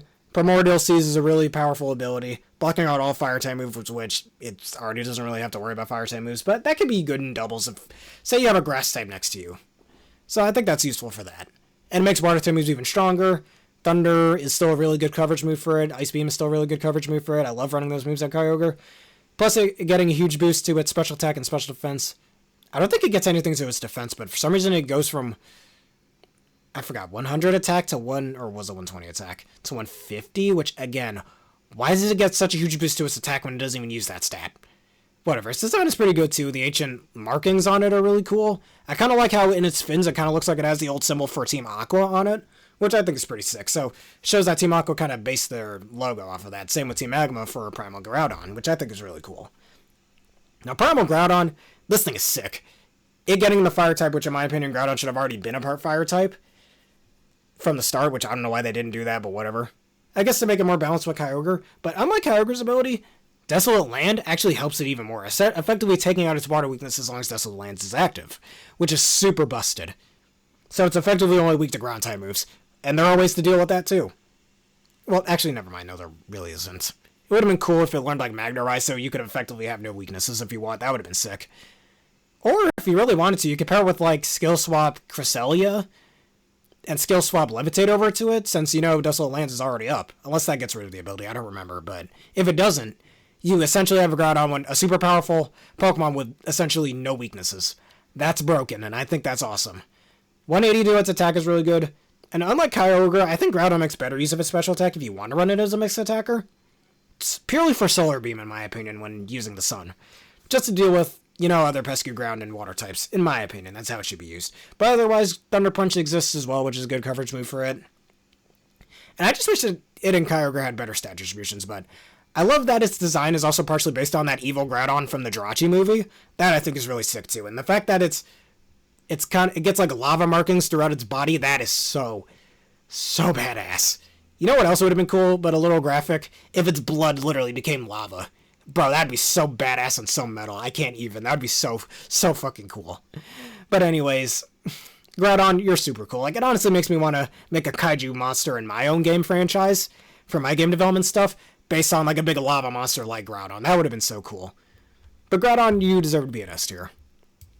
Ultimate Rayquaza. Not Primal Rayquaza, Mega Rayquaza. I like this thing a lot too. I think I'll put it below Blaziken, because this thing is so cool in competitive Pokemon, it made its own tier known as Anything Goes, if you didn't already know. This thing is so strong. Like, I love its design and the fact that it gains these little golden orangish looking wispy things that allow it to fly even higher into space when it previously couldn't do that. Its signature move, Dragon's Ascent, is super cool. Probably the most broken Pokemon ever used in game. Because of the fact that it's the only Mega Evolution that doesn't need some sort of item to Mega Evolve. So, you want to hit really hard? Choice Band or Life Orb. You want to take an extra hit? Citrus Berry or Assault Vest. You want to be a ginormous troll and make your opponent rage quit over and over again? I don't know. Dragon Gem if it was still in the game, but it's not. Choice Specs, Trigger Meteor, I don't know. But yeah, Choice Band. Just Choice Band everything. I've always liked using Choice Band on it. Or Life Orb with Dragon Dance and just completely one-shot your opponent. You got priority moves like Extreme Speed, which in my opinion should be a Dragon-type priority move, but whatever. Dragon Jet like in Pokemon Insurgents, I don't know. Something like that. But in other words, Mega Rayquaza, this thing also has really cool lures, being the very first Pokemon to Mega Evolve behind Lucario. Awesome. Next, we have Lopunny. I'll put it in B tier. I actually like Ultimate Lopunny quite a bit. Like, the torn tights in the design, I think, is a nice touch. I like how its ears kind of turn into those, like, braids and whatnot. Kind of makes it look like it's fighting ready, which definitely helps to further explain why it's part fighting type. It getting the Scrappy ability, probably one of the best abilities it could have gotten. I mean, whenever Megas do come back, it being able to block Intimidate, so though it can't do that in its base form, is a bit of a hindrance for it, I guess. Well, even though that wasn't a thing till Generation 8, so forget I just said that. But Scrappy's really good for both of its stab types that allow it to hit those pesky ghost types that it's going to have trouble with. As well as ghost steel types like Aegislash you can hit for super effective damage with moves like High Jump Kick, which is really cool. I remember I tried running a really weird Lopunny set with Cosmic Power and Drain Punch. I'll be honest, spoiler alert, it didn't work very well. But otherwise, Mega Lopunny, it goes from base 76 attack to 136. Huge buff to its attack, which is really good. The Lopunny doesn't have a reliable way to raise its attack stat, so you're kind of just stuck with that attack stat. It gets a really good speed stat. It gets a slight boost to its defenses, which it doesn't really need, but it's good nonetheless. Definitely one of the better stat distributions for a Mega Evolution, in my opinion. Otherwise, Mega Lopunny, I think is really cool. So I'd put it in mid-B tier. Alright, Garchomp, y'all gonna roast me for this, and honestly, go ahead, but I like Mega Garchomp. I really like it. I know, it loses speed going from base 102 to 92, which is really dumb. And just like with Mega Steelix, it gets Sand Force, which kind of forces, if you want to get the most potential out of it, it kind of forces you to run it on a Sand team. And one other issue I have with Mega Garchomp is, why does it go from base 80 special attack to base 120? Why? I don't get it.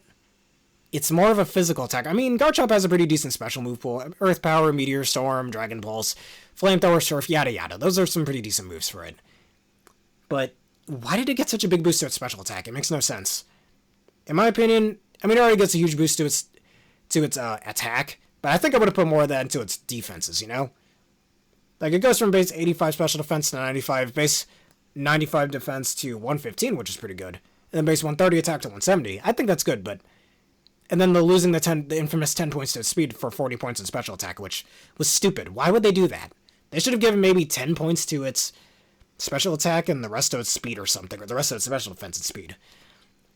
Say it has 30 more points to give, 15 to its speed, so it goes from 102 to 117, and the rest of that to its special defense. I think that's how it should have been. But instead, they for some reason decided to lower its speed. I don't know. Then Rough Skin is an overall more useful ability than Sand Force, which forces you, again, to run it on a Sand team.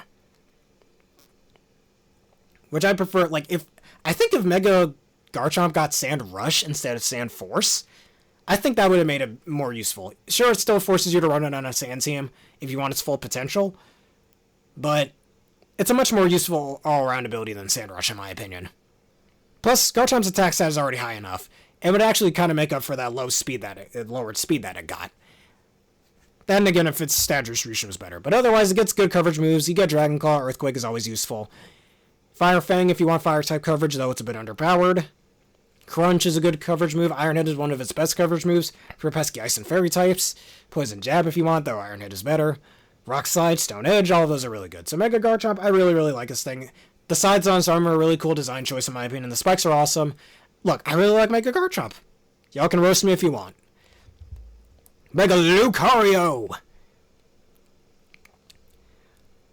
I'm gonna put a high A tier. Really cool design, super good in battle, one of the most broken Mega Evolutions, ironically enough, the first one you get in X and Y.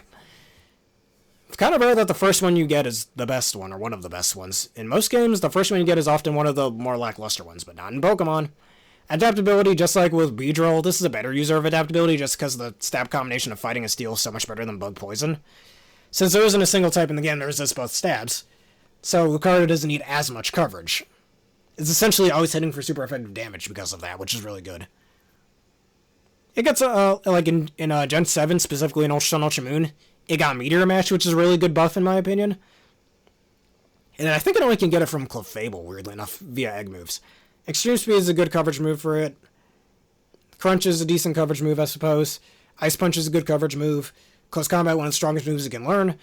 Lucario gets a lot, and I love its lore, too, in X and Y. Being one of the first Mega Evolved Pokemon before Rayquaza Mega Evolved.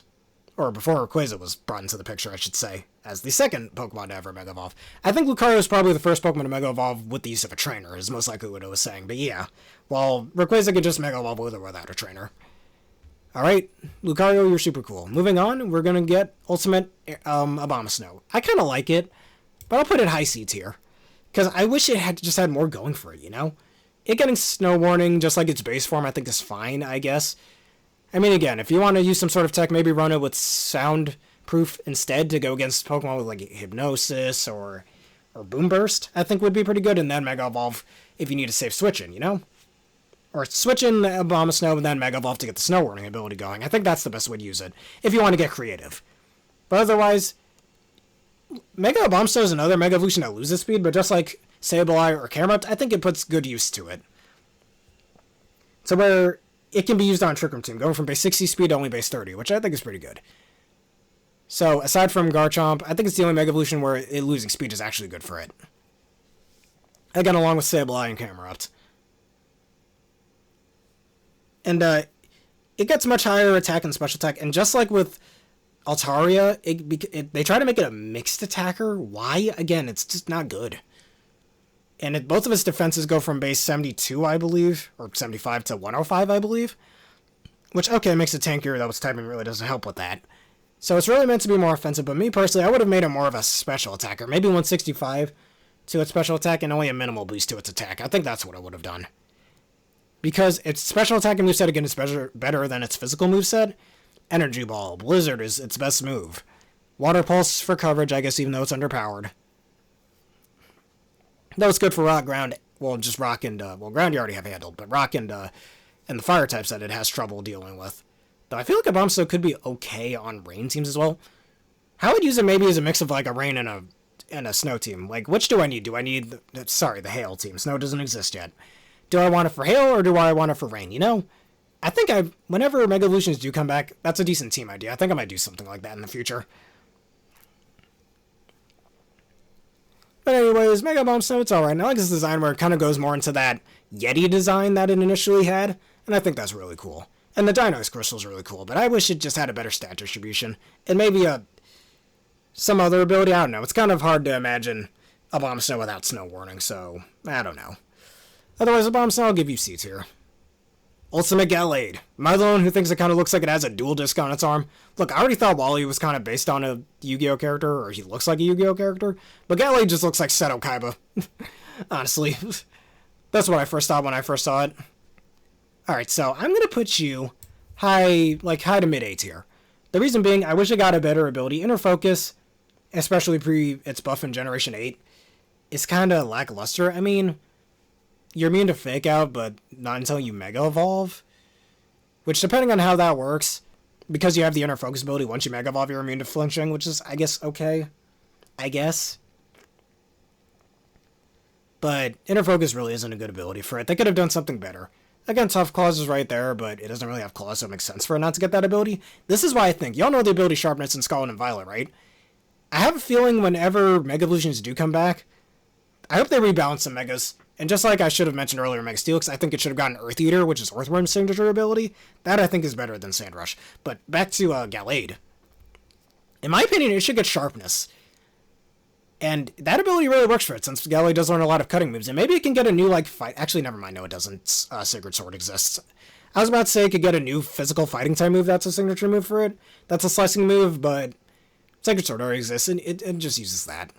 Sharpness would definitely be a really good ability for Mega Gallade, and I hope it gets it. Psycho Cut, Night Slash, Leaf Blade, Aqua Cutter, and Scarlet and Violet. Like, it gets a lot of cutting moves that can really help with that. Shadow Blade maybe should be a new cutting move. That's basically like Ghost type Night Slash, maybe? Actually, Night Slash was already like Shadow Claw. I don't know. Like, Ghost type... Maybe that could be Ghost type, Ghost type Sacred Sword. I can't speak. Something like that. I think would be a really good coverage move for it as well. Otherwise, Mega Gallade I think is really neat. And very good design. I like the cape. The arms being a little different obviously makes it look like it has a dual disc. It's time to duel. But anyways, I think it's really good in battle. I just wish I had a better ability. But I guarantee you when we do get Megas back, it's going to get Sharpness instead of Inner Focus. Who knows? Maybe I'm wrong, but I hope I'm not wrong. Alright, time for my least favorite Mega. Audino. Y'all are going to hear me saying this a lot, at least until we do finally get Mega Evolutions back. But why of all Pokemon? And this might change. Hopefully Legend ZA changes this. And if it does, please somebody put a comment in the description below about this. About it being the only Mega Evolution, but why is it the only Gen 5 Pokemon? And again, I hope Legend ZA changes this. Of all the Gen 5 Pokemon, why is Audino the only one to get a Mega? Why? Audino, the discount Chansey, is the one to get a Mega Evolution. Oh yes, of all the Gen 5 Pokemon, this is the one that needed a Mega. Why? That's stupid. That's so stupid. I mean, I guess the Fairy type, which is okay, but I feel like Audino was the one Mega Evolution that was kind of meant to be run on doubles. Because its ability Healer, which is such a stupid ability, by the way, it only has a 50% chance of healing your partner's status effect. Not even your own status effect, your partner's status effect. Which is clearly meant to be a sort of cleric, but Audino really doesn't have the tools for that. And its set distribution, far from the worst it could have gotten, but it gets plus 40 in both defenses, going from 86 to 126, which combined with its 103 HP is actually pretty decent in my opinion. But it gets 20 to its special attack. So it literally can't do... It goes from base 60 to base 80. So its special attack is already really lackluster. Why? It's got such a weird stat distribution. How I liked running it back in the day, back in middle school. Drain and Kiss for healing, which, again, wasn't very strong because of its low special attack. And, like, Hyper Voice for extra coverage. Flamethrower, or Hyper Voice for stab. Flamethrower for extra coverage. I forgot what other move I had. I had some other move. I think Calm Mind, so I keep raising my stats. And it just wasn't so good. It wasn't doing damage. It took hits really well, don't get me wrong, but otherwise, I don't know. I mean, getting the Fairy type gives it a lot of useful resistances and an immunity to Dragon, and gets rid of its fighting weakness, which is an upgrade, yes. While in exchange getting a weakness to Poison and Steel, but with all the new defensive utility it gets, I think it's pretty good for that. I think with the current tools that Audino has, now in Generation 8, in Sword and Shield specifically, it getting moves like Life Dew I think is pretty good. Life Dew would have been very useful for Ultimate Audino. In my opinion, Audino, when Mega Evolutions do come back in Legends ZA, one of two things. Remember the rebalancing we were talking about with Gallade and Steelix? Instead of getting Healer, it should either get Hospitality as its an ability, which would be a little hard to use since, you gotta Mega Evolve first before you can use it, but yeah. And then maybe give it, not Parting Shot, but like a normal type version of Parting Shot that can lower your opponent's stats and allow you to switch out so you can pivot, something like that. Either Hospitality, or, I don't know if you get Triage. That would, and like give it Floral Healing or its own version of Floral, Heal Pulse, that's what. It should get Triage. Either Hospitality or Triage would be really good for Ultimate Audino. The reason being because it's meant to be a sort of cleric and be good for doubles as well. Life Dew and Heal Pulse would be really busted on it. And the moves like Heal Bell would be really good for it as well if it had Triage. Again, I know those abilities didn't exist back in Gen 6, and if they did, it most likely would have had one of those abilities, but I hope in Legends ZA they changed its ability to Triage or Hospitality. That'd be really good. Otherwise, I kind of like Audino's design, I guess. I like its adorable eyes. The little cream puff looking thing it gets on its chest over here. That's cute, I guess. But otherwise, This thing is so bad in battle. And of all the Gen 5 Pokemon, and again, I hope Legends ZA changes this, because I'm at the time of recording, so I'm recording this before we get any information on Legends ZA, but why is, I'll keep saying this, why is it the only Gen 5 Pokemon to get a Mega? Seriously, there's so many other Gen 5 Pokemon that could have gotten Megas. Escadrille, Hydreigon, Zebstrika.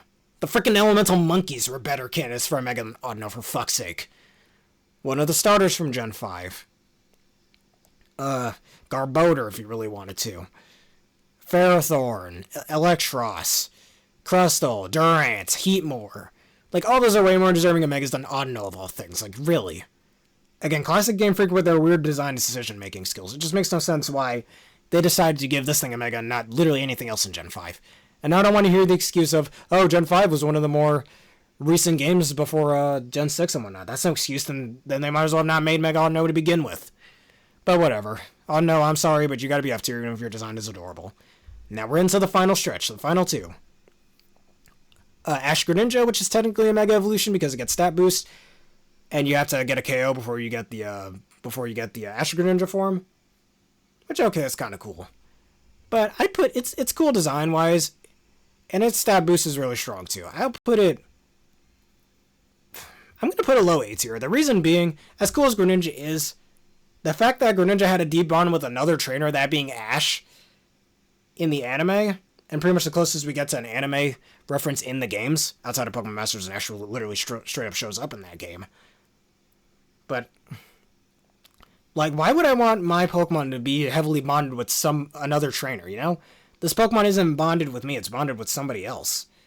So, that's a bit of a step down from there. Its Giant Shuriken is really cool, and it gives Water Shuriken a power boost, and I think this is the reason why Water Shuriken was changed from a physical move to a special move. Because Greninja has a higher special attack stat, and it gets a huge boost to its offenses when it turns an Ash Greninja. Getting 10 to its speed, going from 122 to 132, which is pretty cool.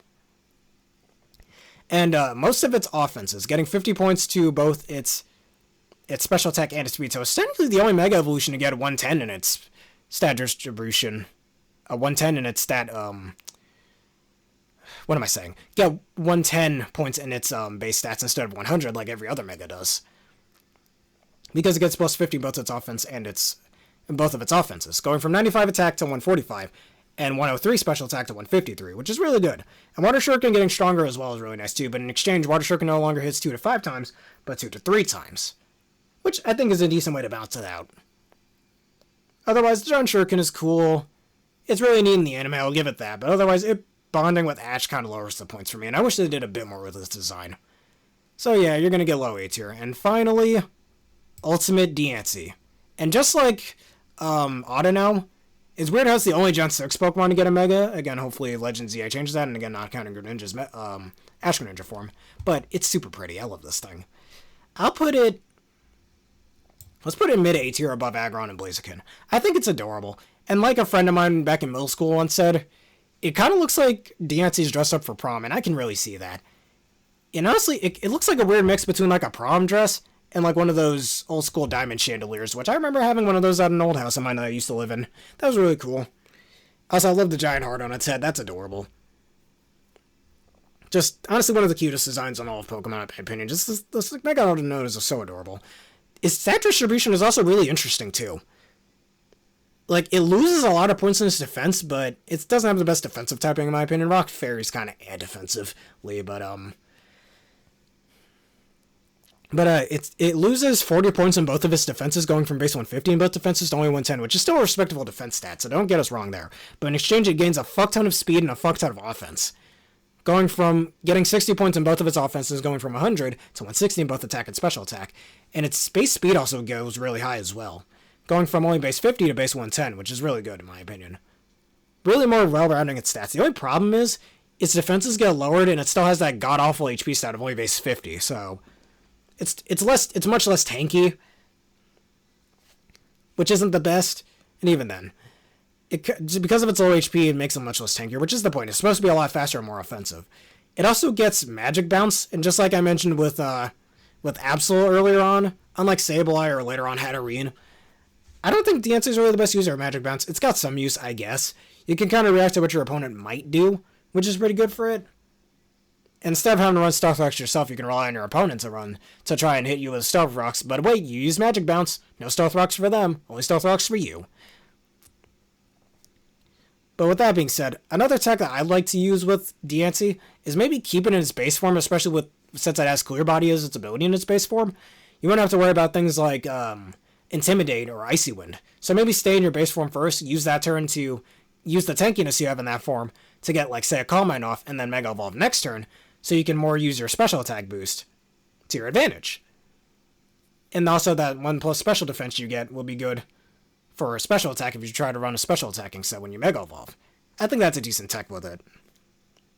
Or if you choose to run it physically, I mean, it gets the move Sharpen, which raises your attack by 1 stage, so there's that. One of my personal nostalgia favorite moves just because of its animation. I always kind of thought that move was kind of cool. I know it was originally Porygon's signature move, but Diancie and then Cryogonal and other things get that move too.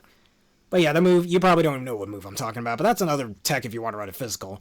And then run it with Diamond Storm, which is a physical move, which has a high chance of raising Diancie's defense by 2 stages, which can also be a way to patch up its lower defenses. Otherwise, it's pretty decent in battle. It gets good coverage moves like Earth Power and whatnot, which I think is pretty cool. And in later game, well, never mind what I was about to say. I was going to say Body Press, but Body Press didn't exist in the 3DS game, so that doesn't matter. Otherwise, Mega Diancie I think is really good in battle. It's an alright user of Magic Bounce, though Sableye right there. It's right over here. But whatever.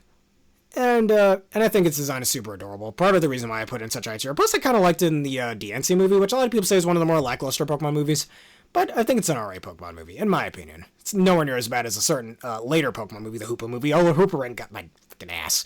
Anyways, yeah, that's where I put Mega Diancie, or Ultimate Diancie.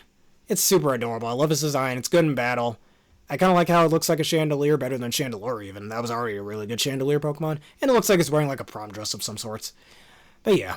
Anyways, that concludes my whole tier list of all the Mega Evolutions, and here's my opinion of all the Mega Evolutions in Pokemon. As well as their Ultimate forms, if you'd rather call them Ultimate forms instead of Mega forms. But anyways, what do y'all think of this list? Do you agree with where I've put these Pokemon, especially the extra spot I put over here for these two specifically, the little VIP tier, if you will? Anyways, consider answering the question of the day. If you have the time, would you like to make a list of your own in the comments of your opinions on each Mega Pokemon? Anyways, if y'all enjoyed this and you want to see more, please leave a like, comment, and subscribe. And next time when we hit 850 subs, I'll make a tier list of regional variants, as well as their regional evolutions like Mr. Rhyme, for example, and Cursula. Anyways, thank you all for watching. Have a berrific day. Once again, thank you all for 800 subs, and see you at 850. Have a berrific day.